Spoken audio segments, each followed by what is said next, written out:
Hello students, this is BK Jha with lots of love and blessing for you.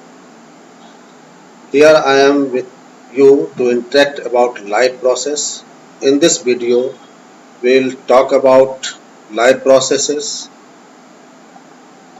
what is life, its characteristics and different kinds of life processes like nutrition, reproduction and others.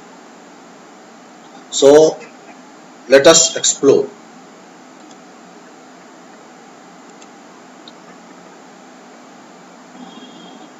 इस picture में हम क्या देखते हैं? कुछ living things हैं और कुछ नॉन लिविंग थिंग्स हैं, जैसे कि डियर, प्लांट्स, ये लिविंग थिंग्स हैं।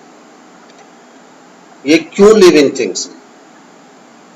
तो आपका आंसर हो सकता है कि इसमें लाइफ होता है, जबकि नॉन लिविंग थिंग्स में लाइफ नहीं होता है। तो लाइफ क्या है? सबसे पहले हम लाइफ को डिफाइन करते हैं।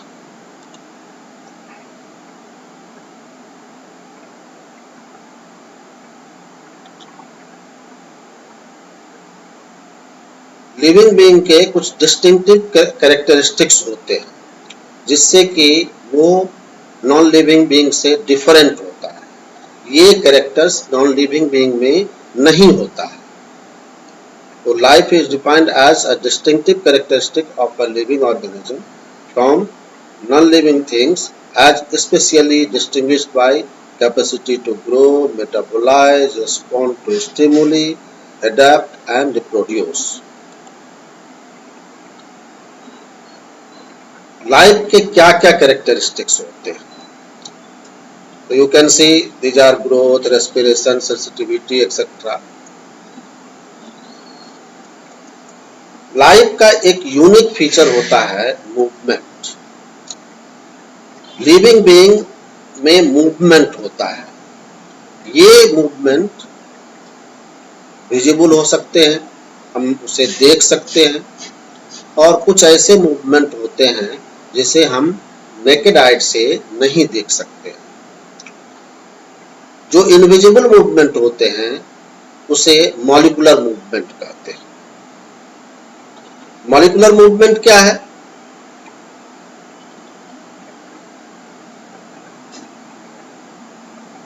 मॉलिक्यूलर मूवमेंट लाइफ प्रोसेस का एक ऐसा प्रोसेस है जो कि अत्यंत आवश्यक है। हम जानते हैं कि लिविंग बीइंग सेल्स के बने होते हैं और लिविंग बीइंग में एक कंटिन्यूअस और प्रोग्रेसिव ऑर्गेनाइजेशन होता है। सेल्स ग्रुप करके टिश्यू बनाता है, टिश्यू ऑर्गन्स बनाते हैं, फिर ऑर्गन सिस्टम होता है और फिर ऑर्गेनिज्म होता है। इन सभी को एक साथ फंक्शन करने के लिए मटेरियल्स की जरूरत होती है। ये मटेरियल्स न्यूट्रिएंट्स हो सकते हैं, एंजाइम्स हैं, एटीपी है और भी दूसरे सब्सटेंसेस होते हैं। ये मटेरियल सेलुलर लेवल पर, टिश्यू लेवल पर अवेलेबल होता है, जो कि मॉलिक्यूल्स के फॉर्म में होता है। तो ये न्यूट्रिएंट्स, एंजाइम्स मॉलिक्यूल्स के रूप में सेल को जो अवेलेबल होता है या सेल से बाहर जाता है, तो वही मॉलिक्यूलर मूवमेंट कहलाता है। मॉलिक्यूलर मूवमेंट होता कैसे है? तो you say there are two processes, mass flow, another is diffusion, osmosis, active transport. Mass flow में मटेरियल बल्क में फ्लूइड के द्वारा सप्लाई किया जाता है, और ये फ्लूइड ब्लड हो सकता है या वाटर हो सकता है। और जबकि डिफ्यूजन, ऑस्मोसिस, एक्टिव ट्रांसपोर्ट ये सभी केमिकल प्रोसेसेस, जैसा कि हमने पहले भी पढ़ा है। डिफ्यूजन क्या है? ये है movement of particles from higher concentration to lower concentration without any external force.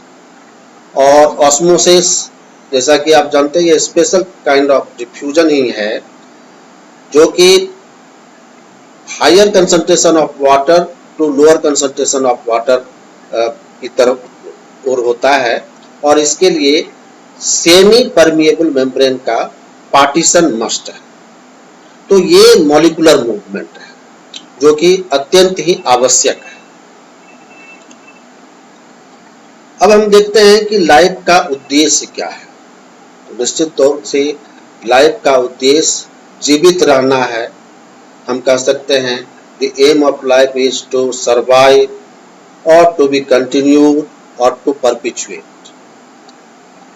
ये एम लाइफ का कैसे पूरा होता है? There are two veg.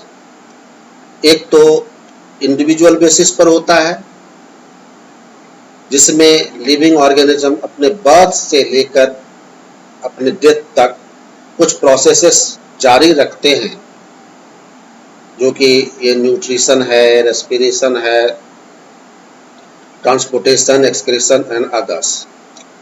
तो ये उसके इंडिविजुअल सर्वाइवल के लिए जरूरी होता है। लेकिन कोई भी ऑर्गेनिज्म हम जानते हैं कि सदा के लिए जीवित नहीं रहता है, तो इस तरह से तो लाइफ एंड कर जाएगा। इसलिए एक दूसरा प्रोसेस है रेशियल परपिचुएशन। इसमें लिविंग बीइंग खुद के जैसा एक काइंड प्रोड्यूस करता है, और इस प्रोसेस को हम जानते हैं रिप्रोडक्शन कहते हैं। अब हम डिफाइन करें कि लाइफ प्रोसेसेस क्या होता है। तो सिंपल वर्ड में हम कह सकते हैं the basic functions performed by a living organism to maintain their life on the earth are called life processes. Life processes कितने तरह के होते हैं? तो आप देख रहे हैं कि there are 9 life processes starting from nutrition. We say nutrition, respiration, transportation, excretion, control and coordination, growth, reproduction and movement.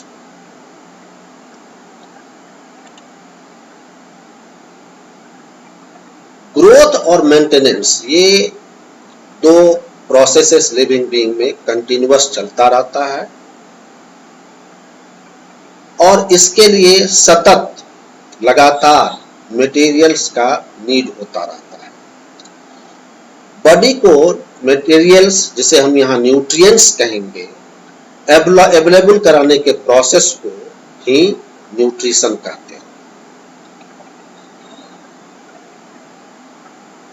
Animals इसे फूड के रूप में ऑब्टेन करते हैं। फूड क्या है? तो फूड में एक या एक से अधिक न्यूट्रिएंट्स हो सकते हैं। फूड कंटेन्स वन और मोर न्यूट्रिएंट्स। लिविंग बीइंग के शरीर में जो एनर्जी की जरूरत होती है, जो मेटाबॉलिक प्रोसेसेस में नीडेड होता है, वो रेस्पिरेशन से अवेलेबल कराया जाता है। इस प्रोसेस में फूड को ऑक्सीडाइज किया जाता है, और जिससे एनर्जी रिलीज होता है। इस एनर्जी को एनर्जी रिच मॉलिक्यूल में स्टोर कर दिया जाता है। आप जानते हैं ये एटीपी होता है, NADPH है, और दूसरे भी हैं। तो ये स्टोर्ड फॉर्म में सेल के पास मौजूद रहता है, और डिफरेंट मेटाबॉलिक प्रोसेसेस में इसका यूज होता रहता है।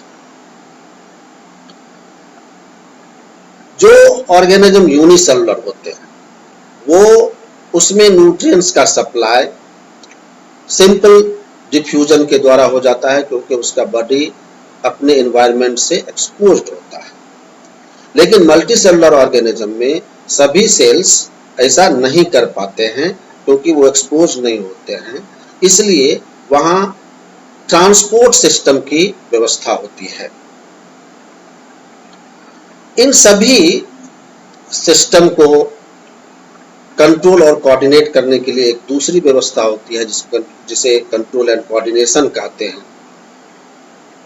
और जैसा कि आप जानते हैं कि ये रिप्रोडक्शन जो है वो इंडिविजुअल ऑर्गेनिज्म के सर्वाइवल के लिए मस्ट नहीं है, लेकिन वो फर्दर परपिचुएट कर सके, अपने लाइफ के बाद भी उसकी जाति बनी रह सके, इसलिए अपने जैसा काइंड प्रोड्यूस करता है।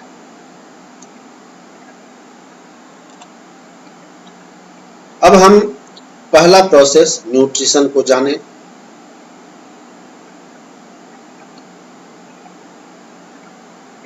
तो इसमें हम देखते हैं कि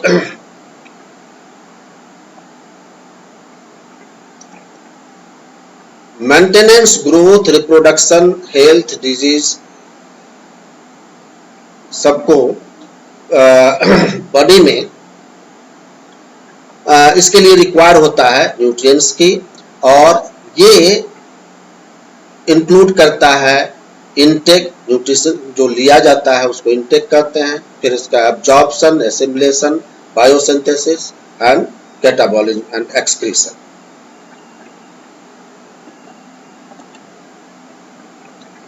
यहाँ हम डिफरेंट मोड ऑफ न्यूट्रिशन देख रहे हैं।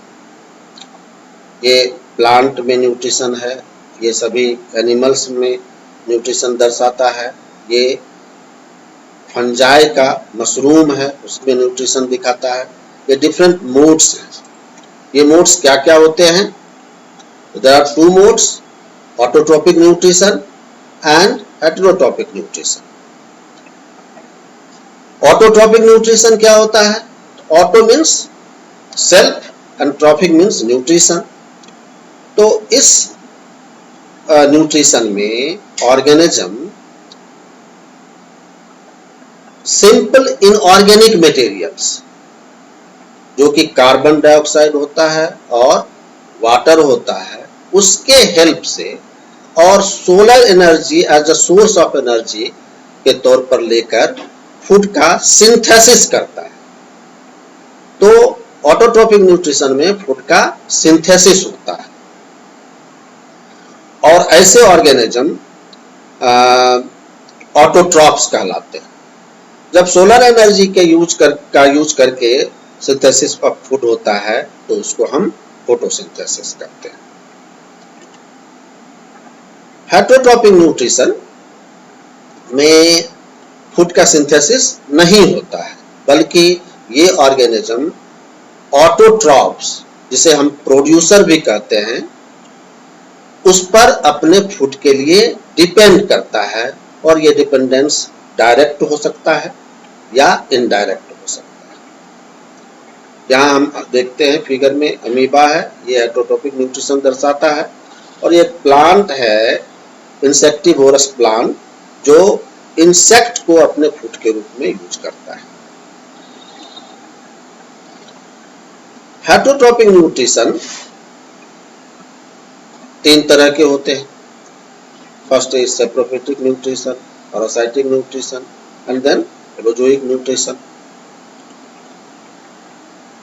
सैप्रोफिटिक न्यूट्रिशन या सैप्रोट्रोपिक न्यूट्रिशन, यहाँ क्या होता है कि ऑर्गेनिज्म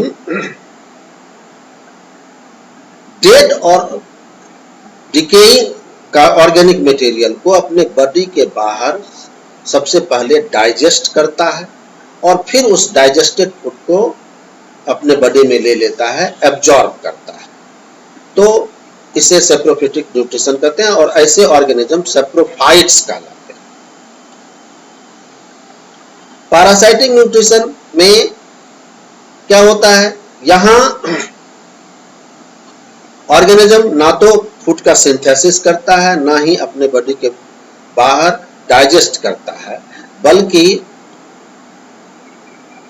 होस्ट ऑर्गेनिज्म, जिस पर ये ऑर्गेनिज्म पैरासाइट्स डिपेंड करता है फूड के लिए, उसके बॉडी से ही अपना फूड ऑब्टेन कर लेता है और डायरेक्टली अपने बॉडी में यूज करता है। ये फिगर एक एपीफाइट, जिसको कस्कुटा कहते हैं, उसका है, और ये एक पैरासाइट ह्यूमन बीइंग का है, टेपवर्म, जो इंटेस्टाइन में पाया जाता है। तीसरा है होलोजोइक न्यूट्रिशन। इसमें ना तो सिंथेसिस होता है, ना ही पैरासाइट्स की तरह सो ये ऑब्टेन करता है दूसरे ऑर्गेनिज्म से फूड को, बल्कि होल सम ऑर्गेनिक मटेरियल को ये अपने बॉडी के अंदर इंजेस्ट करता है। इंजेस्ट करना मतलब ले लेता है, और फिर उसे डाइजेस्ट करता है, यानी सिंप्लीफाई करता है, जो कि सेलुलर लेवल पर एब्जॉर्ब हो सके। तो ये होलोजोइक न्यूट्रिशन होता है। होलोजोइक न्यूट्रिशन के फीडिंग हैबिट के हिसाब से 3 तरह के होते हैं ये। Herbivores plant and plant product eating, flesh eating organism carnivores कहलाते हैं, और ओमनिवोर्स फ्लेश ईटिंग भी होता है और प्लांट ईटिंग, यानी दोनों पर ये डिपेंड कर सकता है। तो इस वीडियो में इतना ही। अगले वीडियो में हम लोग ऑटोट्रॉपिक न्यूट्रिशन के बारे में जानेंगे। Thanks for watching.